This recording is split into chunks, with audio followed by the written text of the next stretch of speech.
Hello, my fellow comic book collectors.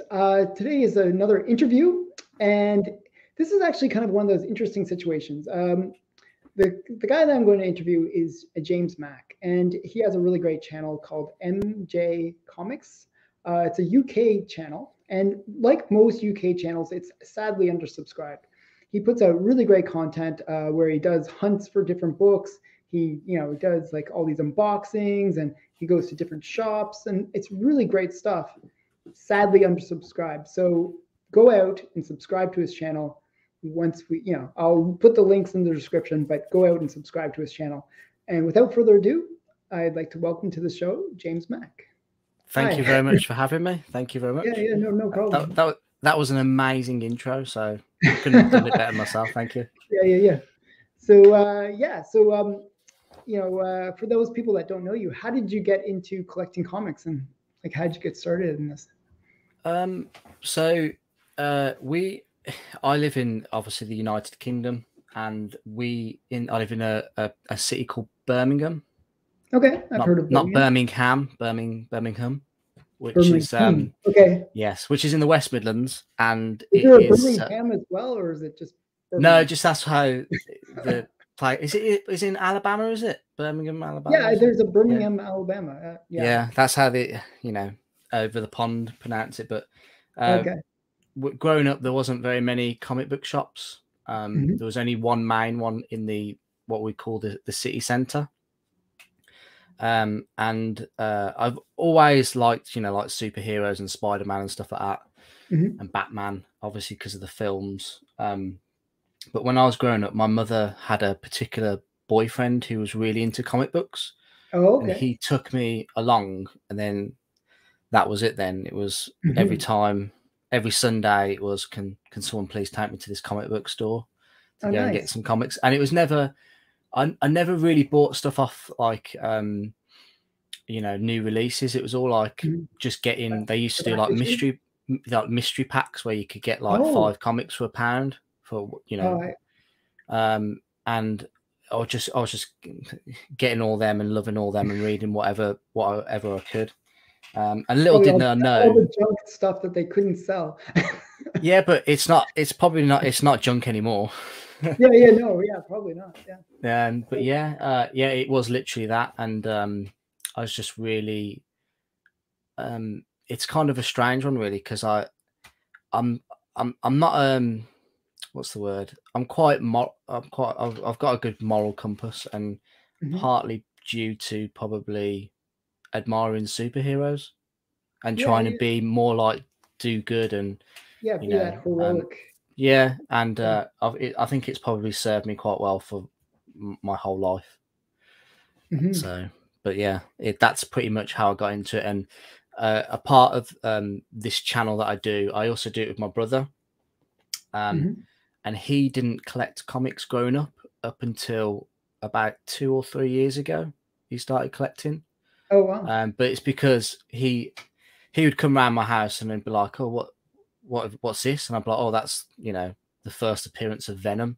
That's like Amazing Spider-Man 300." And he'd be like, "Oh, how much is that?" And I'm like, "Oh, it's probably worth like a few £100, And he'd be like, "Oh, there's money in this." I'm like, "Yeah." And as soon as he realised there's money in it, serious money in it, he just went off researching and going off and buying his own stuff. So.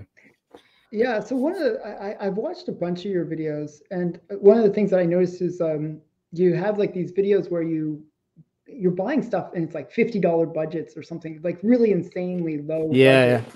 And then you're still getting stuff. You're still getting some really good stuff for that kind of thing. Do you like that whole hunting for that dollar bin, or that kind of like? I think that is probably the thrill of finding something in the wild, or the thrill of trying to, I mean, I can spend hours and hours and hours looking up. If I'm after a particular book, I will look I will look for weeks until you. I think I get quite bad anxiety about pulling the trigger, especially if it's quite expensive.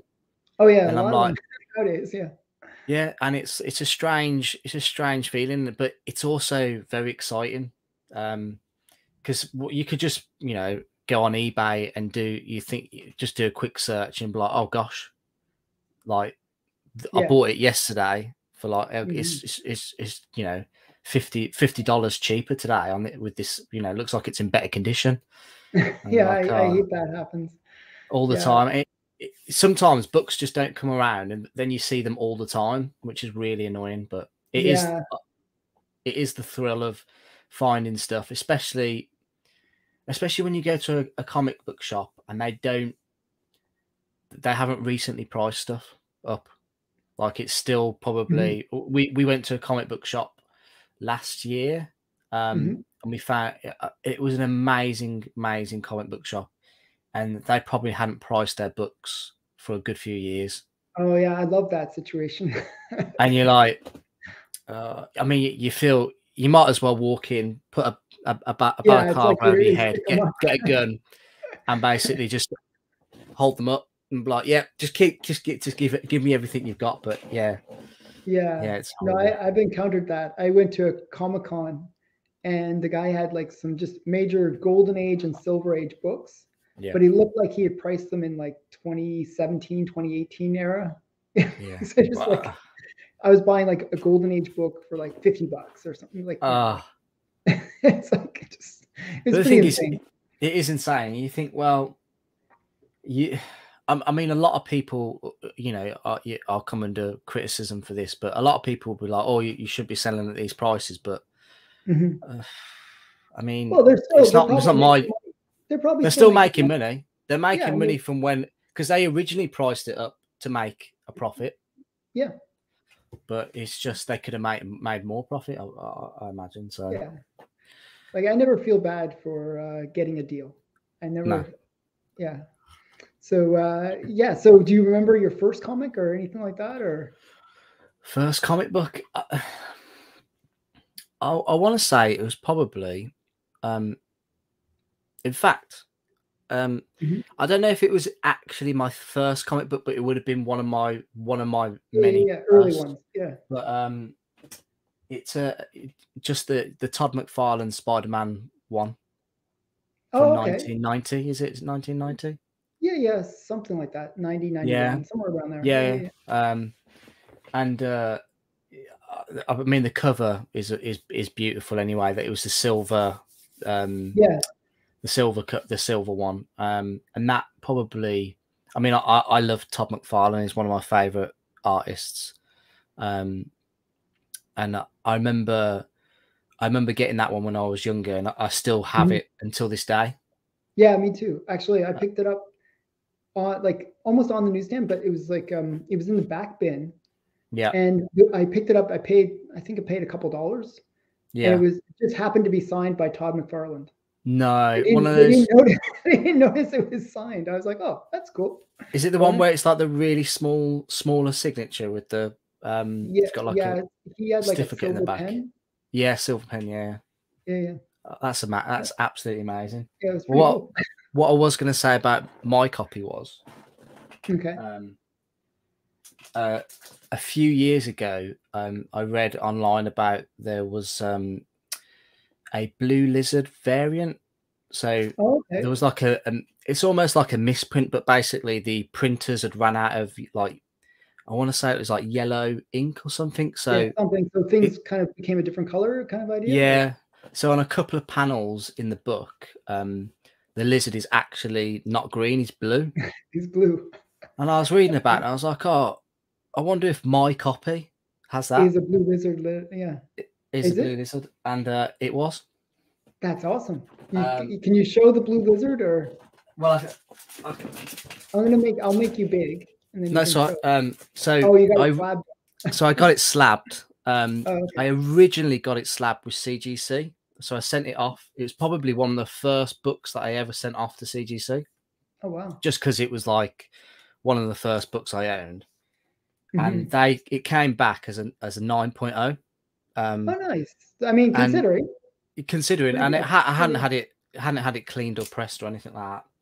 And they don't note about the Blue Lizard variant, and I contacted them, and they said, "Oh no, we don't recognise it as a variant." So I had to crack it and send it off with CBCS, who recognise it. and I got it cleaned and pressed, and it came back as a 9.4. Oh, that's much better. That's really cool. And if you can see, they actually call it the it says Oh Marvel yeah, Blue Lizard variant. 1990 Blue Lizard variant, yeah. And it And says sorry? How rare are those comparatively? I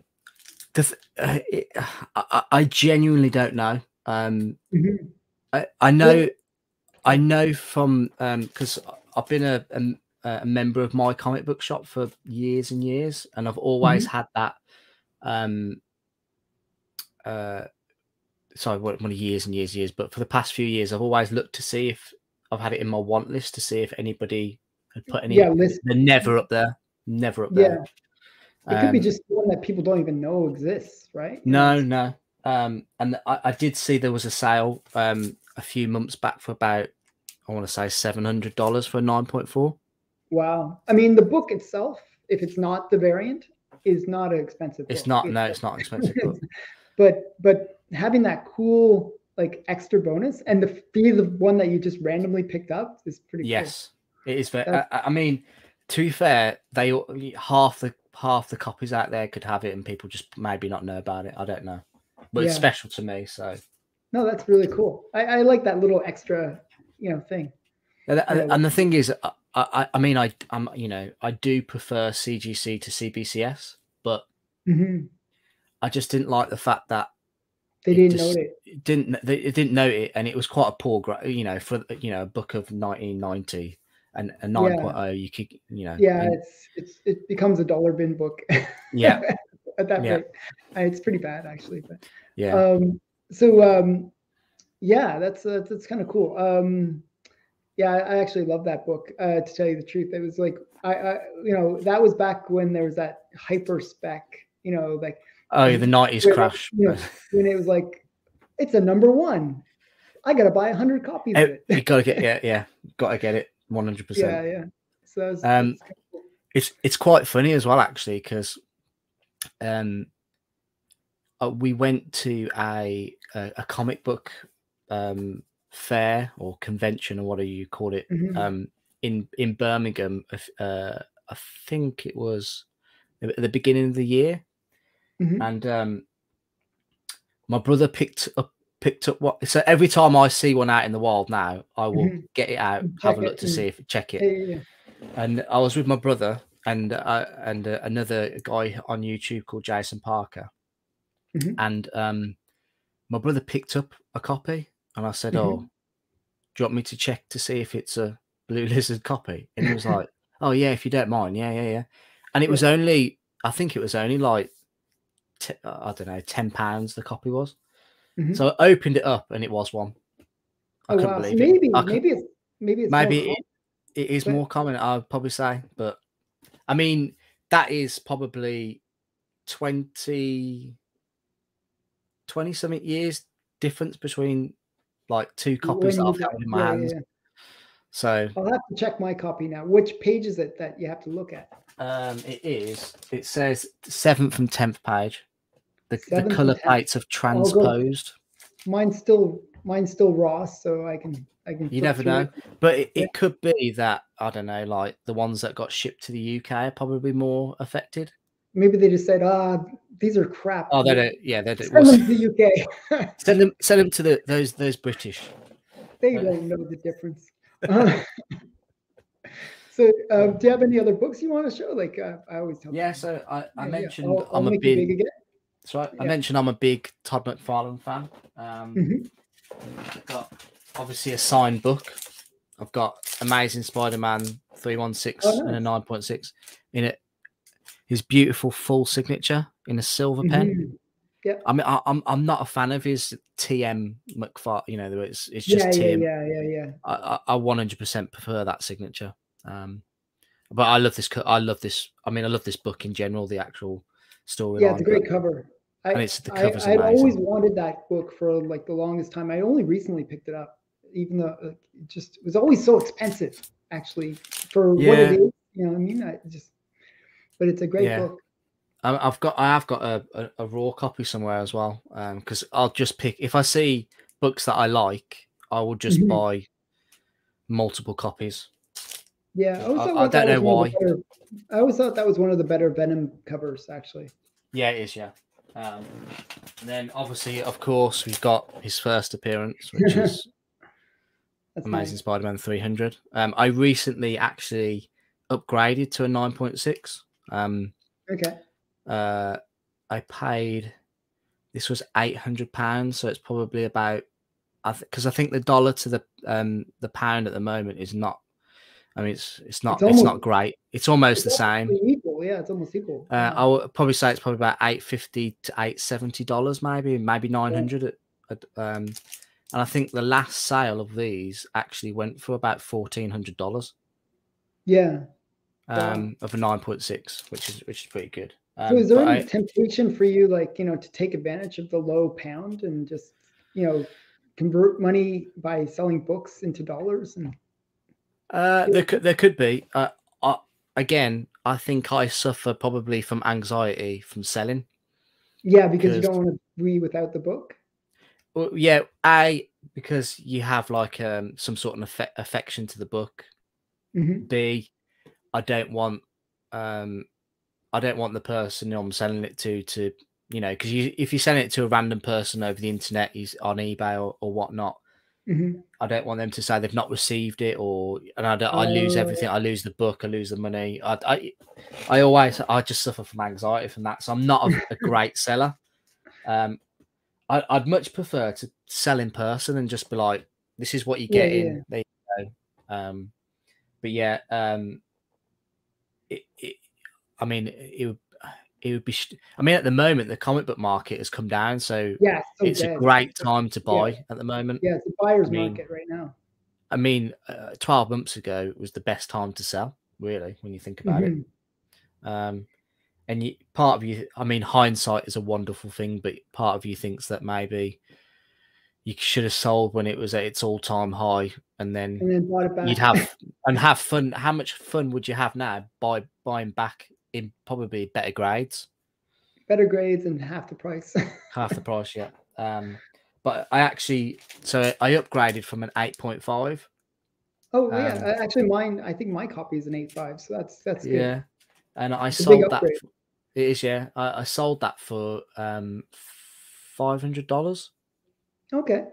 So about £430, and that actually went off today. So that should be with the buyer tomorrow, hopefully. So wow, nice. Yeah. I mean, I have a ton of books because I did not know. Show them. Obviously, Amazing Spider-Man Annual number 1, first appearance of the Sinister Six. It's got the old Pence stamp on it. Yeah. Frankie.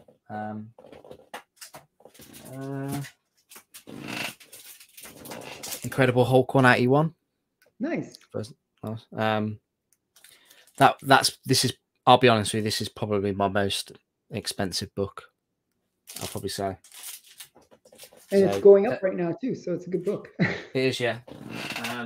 This is my lowest grade book, Fantastic Four 48 and 1.8, but it does have Joe Sinnott's. So, but it's a blue label. It's a blue label, yeah. Why didn't they recognize the signature? Well, I presume it wasn't witnessed, so it's got a low grade because obviously the writing, and it's got a name. It's got actually a sketch of the Silver Surfer on it as well. If you can just see. Oh yeah, I can see that. Yeah. That's really nice. I mean, I am tempted to crack it, get it pressed and cleaned, and send it off to CBCS, but I would send it to CBCS. Yeah, they'll treat it better. They'll actually recognize the signature. They will, yeah. And the only worrying thing though is it does look quite brittle, so I'm just a little bit. I don't know if I want to. Yeah, it's always scary doing that. I personally never crack open my books, even though I'm not happy with the grade or the. Yeah. Whatever. Well, the only book I've ever cracked is that Spider-Man number 1. I cracked that myself, and I had to watch numerous videos. On how to scared. Do it. Yeah. But I can't believe how easy it was actually to get the book out. Oh, really? I always thought it would just like you gotta, break it, and you could break the comic in the process. No, I think that's the worrying thing. Yeah. But my Stan Lee signature is this is one of my favorite books as well. Amazing Spider-Man 252. Yeah. This was actually a wedding present from my wife. That's why it's in the old Oh, nice. the old label. That's a good wife. It is, yeah. Keep her wife if she can get you a good book. It is. I mean, we celebrated our 10-year anniversary this year. Oh, nice. So that's This is actually signed by Stan in 2012. Oh wow! So for your basically the year that you got married. Yeah. Wow. Let's have a look. What else have we got?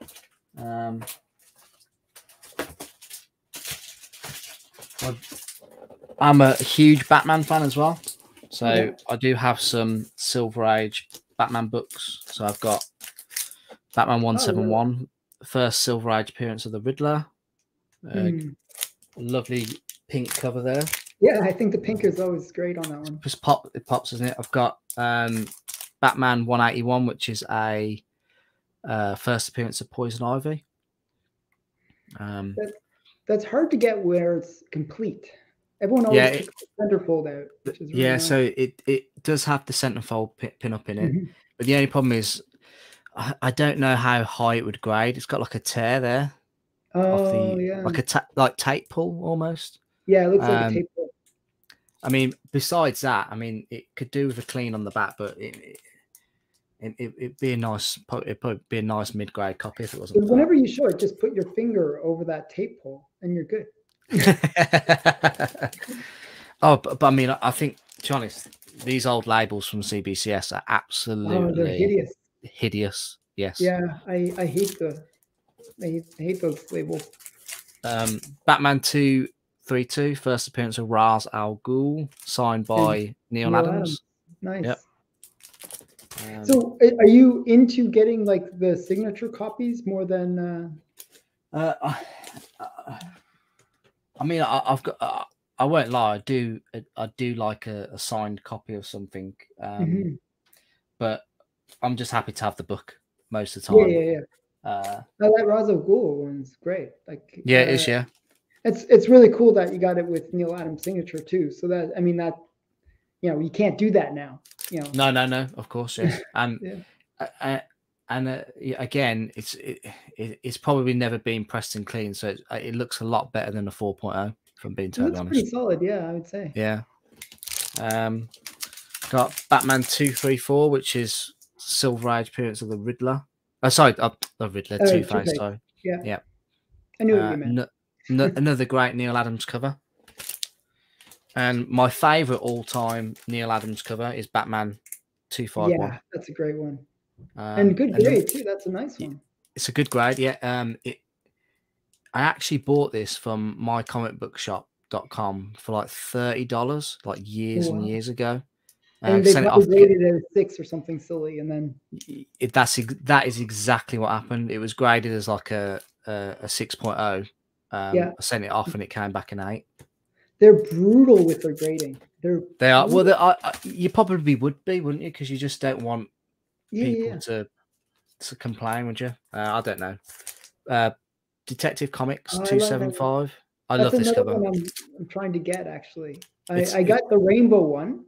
And yeah. The rainbow one's kind of funky, and then that's another kind of cool one. The zebra. Yeah, the zebra Batman. But it's also I really like covers with orange on them for some reason. I just have like an affinity to them. But yeah, it's a beautiful cover, and it's from 1960 as well.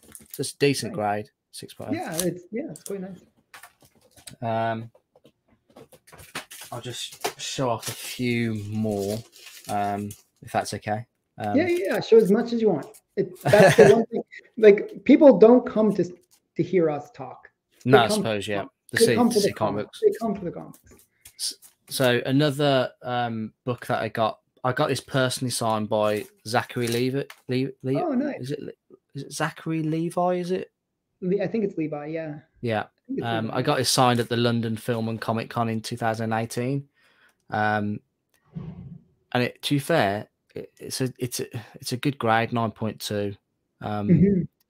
And the signature on it looks absolutely it's great it's well signature. placed. It's right on that Yeah, thunderbolt, which is great. yeah. And he was like a really not. He's probably like the most down to earth celebrity I've ever met. Cool. Yeah, I mean, to me, I always thought that that book was a little bit undervalued. Yeah, You know, great cover. you know, there's so much key significance to it. Yeah, You know, it's kind of ironic that you know, they are together on the cover because there was the lawsuit, there was all the tension between DC and Fawcett, and now that they're on the same cover together. And you know, I think at the end of Shazam, I actually really enjoyed Shazam, the movie. Sam. You know, and you know, they didn't show him, but you know, he did walk. You know, Superman did, you know, sort of make an appearance. You know, cameo appearance, if you want to go with some technical thing. But you know, I think that cover kind of is their future. Like, I mean, I think that's what's going to happen. There's going to be an episode where a movie sometime where they're both going to team up against something or other. Yeah, so, and now The Rock as well, Dwayne Johnson is involved as Black Adam. That'll be an epic fight. If they fight each other. Yeah, there's that cover where they're Superman and Shazam going up against the Black Adam. Yeah, right? Yeah. That's a pretty cool comic. Yeah. And another comic I recently got back from CGC. Was I got Andrew Garfield's signature. Oh wow. This Andrew Garfield is my favorite Spider-Man. As much as I love Tobey Maguire, I just preferred Andrew's portrayal of Spider-Man. Not so much Peter Parker, because I just thought he was a little bit too cool. But Tobey Maguire's Peter Parker, I thought was too. Do you know, cringe? Do you know? He was only cringe in the third movie. The third movie, but it was kind of. I found him too pathetic. Well, yeah, I think he was going for that in a way. I know he was going for that, and that's. I mean, I love Tobey Maguire, but Andrew's wisecracking Spider-Man. I thought he really got a bum deal about only getting 2 movies. Well, no, only getting 2 movies, but there was a lot of tragedy for him. Whereas in compared to, you know, Tom Holland's and Tobey Maguire's, he lost his uncle, he lost his mom and dad, his girlfriend. Yeah, and it's his fault in a weird way. Had he had a third movie, I'd no doubt that Aunt May would have probably died as well. Trying to kill everyone off. He had the curse of death around him. I actually did like him. I still think Tobey Maguire is my personal favorite of the. So I'll probably say that. Yeah, I mean, after No Way Home as well, I think that probably a lot more people. Garfield really shined in that movie massively, especially. Yeah, and I think the chemistry he had with what's her name? What's the girl's name? Zendaya. No. You mean in the films? Garfield. Emma Stone. Stone. It's because they really played off each other well. I thought. Yeah, they were an actual couple in real life, weren't they as well? Oh, okay, so that makes sense then. Yeah. Because you could sense it. You know, there was a sort of chemistry between. Oh yeah, if I'm being honest, probably a lot. It was quite kind of based around their love story, wasn't it? Yeah. And that's how it should be, in a way, in a weird way. Yeah. The funny thing is about this book is I wanted a cover, obviously, that had Andrew Garfield on it. And when CGC announced that they were doing an in-house signing or facilitating his signature, I obviously looked around for it, this book, and I was actually offered this. It's like this is issue number 1, and there's an issue number 2 where it's him in his full Spider-Man outfit. Yeah. And somebody private messaged me on Instagram offering to sell them both to me for £200 English. Oh wow. And I was like, "Phew," That's a lot of like money. it's a lot of money. And it's like I think it was like $300 for his signature. And I was like, nah, like No, it's this too is much. becoming silly money. And then literally that same Oh, just sorry. just ignore it. Just ignore All it. right. And then literally, do you want me to wait until it's finished or is it gone? Hello? Yeah, no, it's okay. I Oh, just muted myself so it wouldn't. I'll no, it go was for okay. it. Yeah, so the funny thing was that I was offered both the books for £200 pounds on the morning, and in the afternoon, I actually got them both for £30. Oh wow. See So like, that and yeah. I was just like, yeah, That's like why patience is a really strong it is, yeah, virtue, especially with it, comic collecting. especially. And so I was very pleased about that. But yeah, and then the last book I want to show off is a good friend of mine in the YouTube community. I don't know if you know Kevin from Superpower Review. No, not familiar with him. Is he a UK channel or? No, he's an American channel. Oh, But he, I actually got his first sketch cover? sketch cover, yeah, with Mhm. CGC. So that was it. Had him did his Spawn anniversary issue. He did this for me, and it was his Cool. it was his first book sent off to CGC and got a yellow label. So we're both really happy with it. But I always wonder how you can get a 9.8 and do a sketch. yeah, I It's he was obviously very gentle with it. Mhm. I'm guessing they must allow because it's obviously like a card stock on the front and back, isn't it? And Yeah, then maybe it's you'll more have than like the actual real comic book cover underneath it. Mhm. So I don't know. But it Yeah. came back a 9.8 and I was thrilled. So, but one thing you should know about me now, I mean, so one people who follow my channel should know about me now is Mhm. I'm not. I used to be a 9.8 chaser, Kinda but guy. now Yeah. I'll gladly just take anything that I can get. So what would be your grail book, or what are you hunting for now? What's the Oh, my absolute growl is Amazing Fantasy 15, but I'd have to sell my entire collection to own I that. wait on that one. I think it's coming back down. I think it's It going to is be definitely coming back down. it's going to be more Especially reasonable in a year. yeah. But again, I'd Sell a have to lot to get it. sell a It's lot an to get it. expensive book. And I mean, it took me about 10 days to sell my Spider-Man 300, which Oh, okay. if I've got to sell like 20 books, it will just take me forever. But yeah. Yeah. The book I'm after at the moment is a Silver Surfer 4.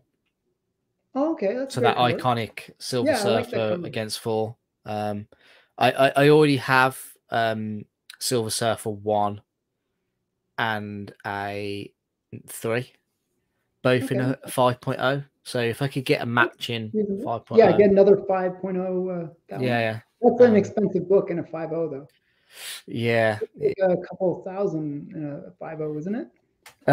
Well, I have been offered a 4.0 for 500. Okay, that's not bad. So I imagine a 5.0 is not far off, but I probably I mean, paid too much for my copy.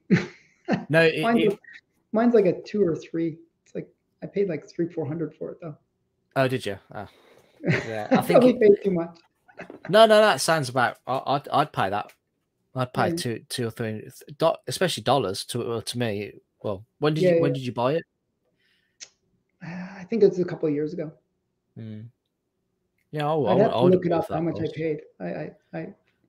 I think I bought it at the wrong time. It was hot or something. You Yeah. buy things and you don't realize it's gonna. Do you catalog your collection or do you? Yeah, I do. I'm trying to go through it right now. Actually, the easiest way is like that I've been cataloging is I buy a lot of stuff from my comic shop, Yeah. and they keep everything. So I just The history. It's they amazing, keep the isn't whole it? history. So I just copy and paste that into an Excel document. That And I do the same with eBay. yeah. That mycomicbookshop.com is absolutely amazing. So I think I joined it probably about 2011, 2010. Oh wow. Okay. And I have my entire histories on it. So when you go to Wow. the books, and you can I think even sometimes the links still exist, so you can I know. see Yeah, you can what see it your copy and everything. you Yeah. can see your copy, and it's so like I think I bought like my Amazing Spider-Man 361, which is like the first appearance of Carnage, Carnage. Yeah. in a it was like a near mint copy, Hmm. and I think it was like $6. Oh, And that's I so sent it expensive. off to CGC. It got a 9.4. Nice. So Nice. it's Yeah, I think they're to me they're the best online shop. yes, well, Sometimes especially though, for you can be careful with the pricing, but sometimes it can be a little high on some things. But yeah, yeah. It's whether or not sometimes because they obviously do consignments, don't they? it's the So consignments that you get killed on. I've noticed that too. That's what I was going to say. I was going to say if it's in their own stock, it's generally good it's a price, good price, yeah, yeah, and if it's a consignment, not so much. yeah. And they're really good as well because when I bought a few CGC books off them, they've come and they got like scuffs on them and whatnot. And Hmm. then you just say, "Oh, like, oh, it's got," and they either refund you or give you some credit towards Yeah. a future book or whatever. But now Well, I've noticed they I'll actually buy start, the books. yeah, same here It's now. cheaper. They'll It's, actually they'll chop a full like $50 or $100 off the book sometimes. Like if it's a that bigger book. Yeah. yeah. So what I've noticed is now is they actually put it in the notes, don't they, to say that this book has got like a scuffing on the inner well, or Yeah, yeah, yeah. Or some it's brilliant. debris or something like that. Yeah, And yeah, then yeah. That's brilliant. yeah, it saves money and it's still the same grade. So I don't care. Yeah, yeah. And if you But really want, you can always get it resubmitted and you pay the $10 or whatever it is to get it yeah, reslabbed, whatever it it. is. It's annoying more than anything. I mean, what's annoying for me is because obviously I'm from the UK. Hmm. If I want to rehold the stuff, it's like it'll take forever. Yeah, yeah. Well, So I how do you tend not to find do it. submitting from the UK So to we used to do it with a company who were Europe's biggest CGC facilitator. So oh, they okay. were called Scott's Collectibles. I don't know if you might have seen them at I think I've heard conventions. of them. I actually think I've heard of them. They're run by a really nice guy called Daniel Scott, and they offered a blue label service, and you just submit your books to them, fill out, your address, what books you've got, Hmm. and they just send them off and then ship them back to you. And that Hmm. it used to take, especially during COVID and probably just before, they probably took about somewhere between 2 to 4 months. Okay, that's not bad at all. No, because Is that the walkthrough or is that the? no, so they have like a. This is what I was told. They have like a contract with CGC where they're all fast tracked Oh, because nice. That's they provide a lot of books from yeah. Europe It's just basically. they're doing the bulk or something that. Yeah, yeah. So that's why they turn them around quite quickly. But I've heard people say that they've been waiting for books for a year when they've just submitted stuff themselves. I sent a bunch of Golden Age books off once, and I waited a year and a half to get them Oh, back. is It that was during Yeah, the that was coat? during COVID. That was during the pandemic. So I was Yeah. like, I was really worried that the books got lost, and you can't find out. You don't like once they go past 8 months, you don't, they don't track them anymore. They don't tell you anything. So you can't even. What? So they don't even say they've been graded and you got this? Yeah, I had no idea where they were, what status they were, or anything. Oh my gosh, that's It's very, horrendous. it's very scary. Yeah. I so that's who I normally submit through. Um, Hmm. uh, and we go through uh, a cleaner and a presser called the Comic Clinic, who Okay. That directly works send them for. to this Yeah, company yeah, for us. So pressed first, and then they send them off with Scott's Collectibles. But my past two submissions, so this being one of them, only took like 2 months. That's great. That's great. But because they're in-house signature signings, they're all fast-tracked. Oh, okay. That's why. And so they're perfect. In fact, if you want to get something pressed with, is it CCS? Is it? I don't know. I'm not sure. Well, I don't know. I can't remember what their cleaning services, CGCs. Yeah, whatever. It's something like that. It's some. I remember. Yeah, it's something. So you get it pressed with them, and it gets fast tracked and gets signed, and then graded really quickly, like really quickly. In fact, actually, this only took about 2 months as well. Wasn't very. That's not very too long. bad. Like sending it from Canada, like maybe they just don't like Canadians or something. It always takes forever.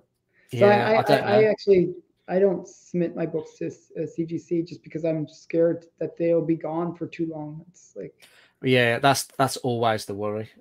So now I haven't sent off any blue labels for. Gosh, I can't even remember the beginning of the year.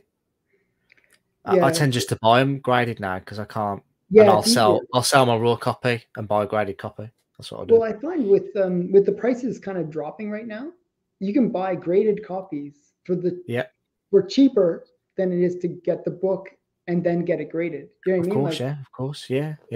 So it's like I was picking up some books and it was like $30. It was like, okay, well, it costs how many $20-something to get it graded? Yeah, and then there's shipping costs and all that stuff. Yeah, so I paid $30 shipped. So it's like it's no brainer at that point, and it was a Silver Age book too. I was like, oh wow, yeah, that's crazy. Yeah, I mean, I do buy stuff off eBay US, the US website, and I use a company called Stackery, which that's what I use too. Yep, absolutely brilliant. Yeah, that's what I do too because shipping. It's funny, like shipping from Canada to the UK or UK to Canada is almost the same price as US to Canada. You're literally next door. Yeah, I know. It's just something about going across the border. They gouge us like really brutally. Yeah, so I've noticed that when I've been looking at the US eBay website, and if there's stuff being sold in Canada, it's like $30 shipping, and you're like, why is it so? I only want to buy something that's not a lot of money. It's like the shipping costs more than the actual thing. Yeah. It's crazy. Well, I don't get it sometimes. Like Canadian Post is terrible, actually. Maybe that's why. Maybe that's is that what? Oh, right. Maybe that's what the problem is. But yeah, I know. That's why I started using Stackery too, because I was spending more on shipping than I was on the comics, and it just didn't make any sense. You know. Yeah, it's a really good way. Because if for books for sale in this country, in the UK, they could be just for an example, it could be £500 in this country, but when you look in the US, it's like $400, and you're saving, you know, £150 maybe, or well, especially at that time. And you think, well, it's only going to cost like £40-50 to get it shipped with a load of other stuff. So yeah, that's the way I see it too. That's the way I've been kind of pricing out things, like because I find the US, there's just more comics. It's just a bigger market. Do you find it's hard to get a lot of the books in the UK or in general? It depends. It's like, I think at the moment it's definitely a buyer's market, but there's a lot of people still thinking that the prices are from 6 months, 12 months ago. Yeah. And they're not that value anymore. And so it's better to obviously buy in the US, but there is a surprisingly a large amount of comics for sale in this country in comparison. But obviously there's quadruple, the amount we can get in the US. But yeah, it's one of those things. Like I mean, personally, I hated Pence copies. Yeah. A lot of people do, strangely. But my opinion changed probably about my opinion changed when like the comic book market boomed and all the comics that I wanted were like sky high. And then you And could then, get the and then there was a Pence Pence variant, which was a bit cheaper, and I was like, well, that will suit me now. So But yeah, that's what I was doing. I was picking up the Pence copies just to save. Like you'd save like 40% sometimes on the price. yeah, it's It's crazy. like buying a restored copy, like where it's like that Yeah. reduced price. But then you check the census, and it's like 1/100th. It's super rare. The Pence copies are just insanely rare. Yeah. So I think it's going to change in the future where yeah, will get some respect. I had do you know Bry's Comics? Yeah, of course. Yeah. So Brian messaged me about the UK Pence variants, and he was thinking exactly the same as well.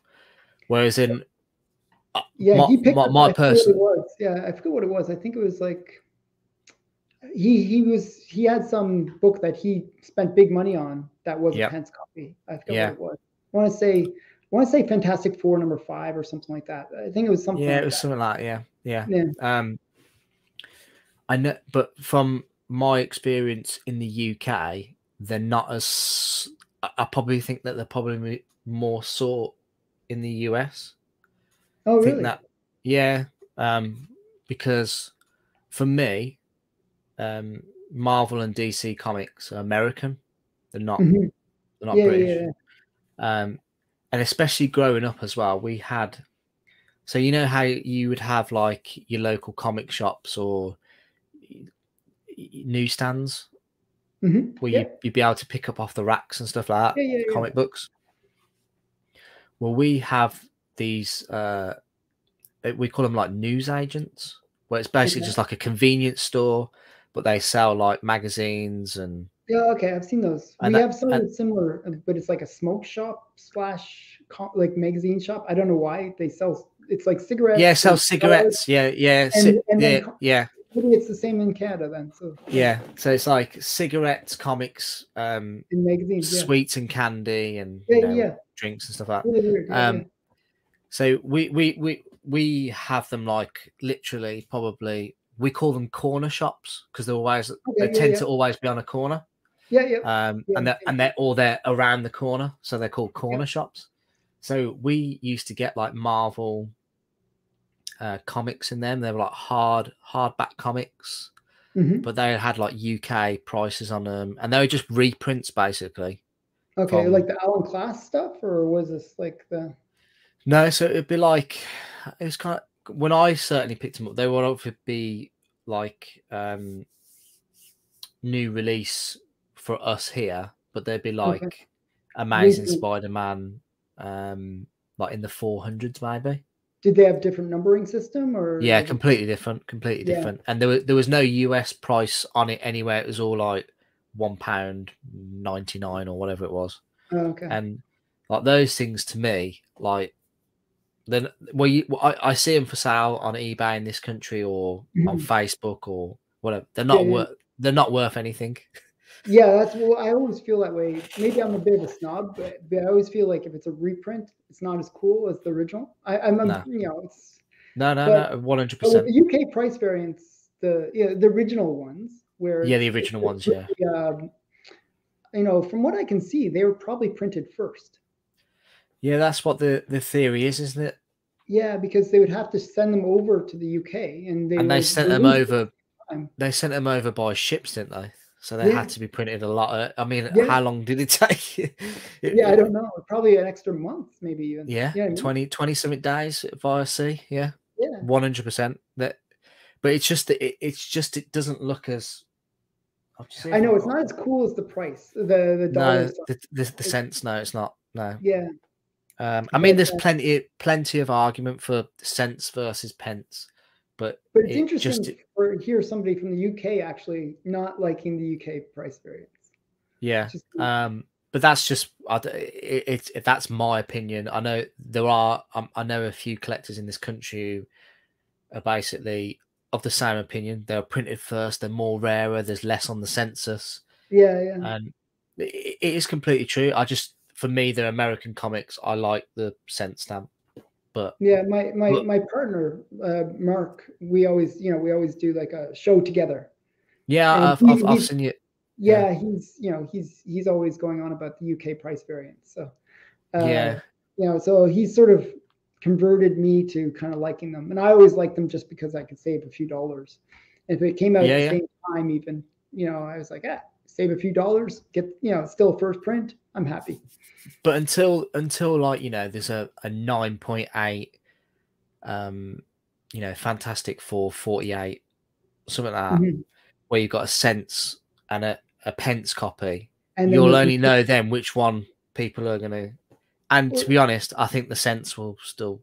Oh yeah, it always does better. Actually, do you know Ryan from Automatic Comics? Yes, yeah, I didn't know. Yeah. So he did a video where it was really funny. It just happened. I don't know why this was the case, but I think it was like Amazing Fantasy 15. Okay. Yep. I think it was that. I'm pretty sure. Like, don't quote me, but I'm pretty sure. Yeah. And they had 3 copies that sold at the same time on the same auction. And I think I saw it. I think I saw this. Like a pence version, restored version, and regular blue label. Yeah. And they were all like, I think they were all the same grade or something. So it was like the perfect comparison, right? Like definitely how the perfect comparison. Those things impact the grade or the price. And the pence was the worth, like the least of those. Even over the restored. Even over the restored. Oh my gosh. So it was really funny. So it was like, wow, it's just brutal. That is brutal. That is absolutely brutal. Well, I guess I'm right then. But there are like people like you said, Mark. They are not die hard, but they are convinced that they're more rarer, and they are. Yeah. You see less of them about. Well, he's 100%. A numbers man. He looks at the numbers and he's like, "This is a more rare. It should be more valuable." Just logic, right? Yeah. So what things are you up to on your channel? So we recently got to 900 subscribers, and we had a giveaway going on Instagram where we're giving away 1,000 by the time this airs, but okay. Well, I doubt it, but hopefully that'd be amazing if we did. But we're giving away this 9.8 Clayton Crane Virgin Web of Venom Cult of Carnage. We'll probably be doing that actually. We'll be doing a live show probably not this weekend, maybe next, to do that. Just like a Christmas. When this was recorded. Because this is probably airing in January based on that's fine. But, so a Christmas giveaway. That's cool. Because do you know Jason Parker? You mentioned him. I think so. I know his channel if I saw it, probably. Yeah, he's the. I'm trying to think how it's best to describe him, but he does it with his wife. Oh yeah. What's it's like, I know his channel. Yeah, and his wife dresses up. Did she do costumes? Is that no? It's a different channel. No. Okay. Their premise basically is that he does unboxings from CGC. And he does unboxings with her, and their chemistry and their banter is like amazing. Like that. Okay. Having met them in real life and stuff like that, that's exactly. There's like it's not it's a genuine thing, and they're genuine people. Yeah. He does a lot of giveaways as well on his channel, and this whole he had trying to think where it was. He said, "I'll pay for international delivery." Oh wow! Somebody won it, and I think they were from Guatemala, something like that. That must have And been he was funny. like, and then the next one he was like, yeah, I'll pay like so much towards delivery, but because the last one was like Guatemala and it cost a Yeah, that lot. must have been brutal. He actually, I think actually what actually happened was, I don't know if it was the Guatemala, but I think he sent off a comic to this this country, and I Mhm. think it was cheaper for the country to send the book back to him than for them to release it in customs for the person to have it. Oh, wow. That's insane. That's insane, is it? So the guy Because sent the usually you book can back. say like it's a gift or something like that, you know, Yeah, for yeah, customs, right? That's what I yeah, try to do. yeah. Um, But but it's interesting, especially with our country, is a gift can't be over a certain value. 75 Oh, pounds. oh, that's not much. That's really No, pathetic. no, exactly, yeah. Yeah. It's quite crazy, to be honest. Actually, it was funny when I had a giveaway at 2,000 subscribers, and because I'm in Canada, I'm like, you know, I have a lot of American subs and Yeah, US and UK subs. I was like, oh, it's going to be something brutal for shipping. Turned out the guy's like living up the street from me that won. Just some yeah, random guy. Just like lived up the, it was like really cheap for shipping. So I yeah, shipped it to him. I was like, should I even deliver this? Thinking it was like maybe 30-minute drive to the guy, you know. I was yeah. almost Well, debating about just hand delivering it to the guy, but yeah, that's amazing. yeah, That's kind of what you want, isn't it? yeah, yeah, it's really funny. But That's amazing.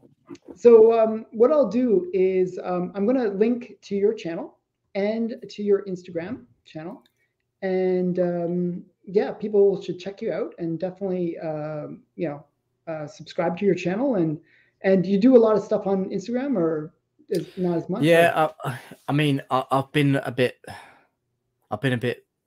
lax on put posts and stuff, but we tried to put YouTube videos out every Wednesday at 6, okay. but I mean, if I'm being purely honest, Mhm. this channel started off in like the quarantine, like Yeah, yeah, during yeah, COVID. Well, yeah. I imagine My probably channel too. a My lot did. channel too. Yeah, yeah. I started Um, last year, January. yeah, and it was Or born 2 years ago now. out of that. And every weekend we were going live with like other people in the UK and a couple Mhm, from the US. And then that just once all the quarantine eased and everybody got back to normal life, mhm. especially I've got 2 young children and it's just a nightmare like trying to Maintain. get time to do anything because Yeah, yeah, by the yeah. time the kids have gone to bed and I've done everything, I'm like, well, I don't want to edit some videos. I want to just watch TV. That's why my And videos are low edited. I don't have the time to be editing videos. So. but the best thing about it is I actually really do enjoy editing, but I just don't Oh, get okay. time for it. I Yeah. really enjoy it. I find it quite Relaxing. like therapeutic. Yeah, I Yeah, find yeah, it, yeah. I've heard especially if people you say think, sorry, especially if you think like you've gone somewhere and like what I try to do is because I'm a big believer in like small businesses and you know uh, I try to when I go to places try and film it and that. show Mhm. people what it's like there. Like even if it's just like a 2-3 minute video, Yeah, it's yeah, yeah. just something. And if it gets them some exposure, I don't ever expect anything from it or want anything from it. Yeah, yeah, Uh, yeah. and I try to do that for everyone, even if it's like I come across an online comic book store, like a shop, and I have something delivered. I'll do an unboxing and say you can go check them out. They were like, especially if you get good service. I mean, I'll be honest, there's been a few comic book shops that I've been to where after having dealt with the store owner or Mhm. whoever works there, I thought, well, I don't really want to do a video of you, and my Because why am I experience isn't very promoting good. you? Yeah, Yeah, yeah, yeah. yeah. I get it.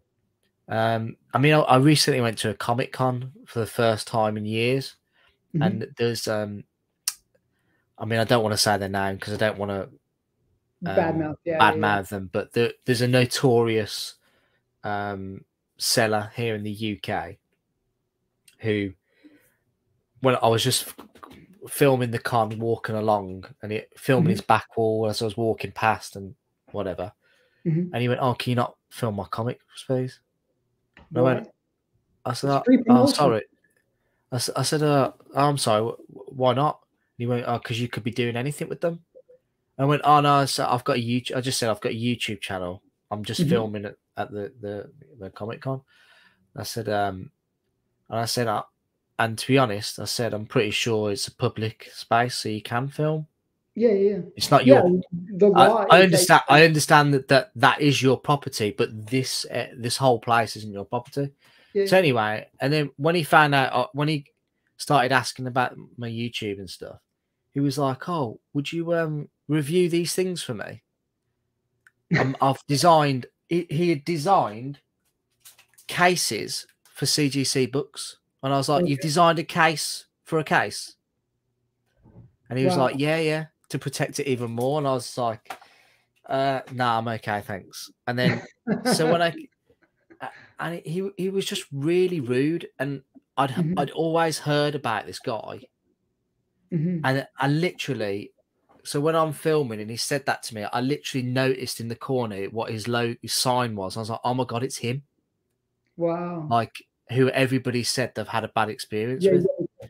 I was just like, oh. And then when I came to editing it, I was literally like, I'm just not going to even talk during this bit, not do a voiceover or say anything. And just say, like, just edit I can't it do it. I can't say anything about. I can't do it. Can't. As much as he annoyed me, I can't do it. Wow, that's funny. Yeah. Okay, so I wanted to say thanks for coming on the show. And, no, thank you for having me. It's been an absolute pleasure. Please, everyone, check out his channel. It is definitely worth checking out. Maybe we can do this again sometime in the future. I'm always leaving the door open for people to come back on the channel anytime and do a part 2 interview. Yeah. So thanks again. And no, definitely. And we'll if we ever do like a live thing, I'll invite you to it. You can come on. Oh, that'd be cool. That'd be cool. I'd appreciate that. That's okay. Great. Well, bye for now. Bye. Wait. Okay.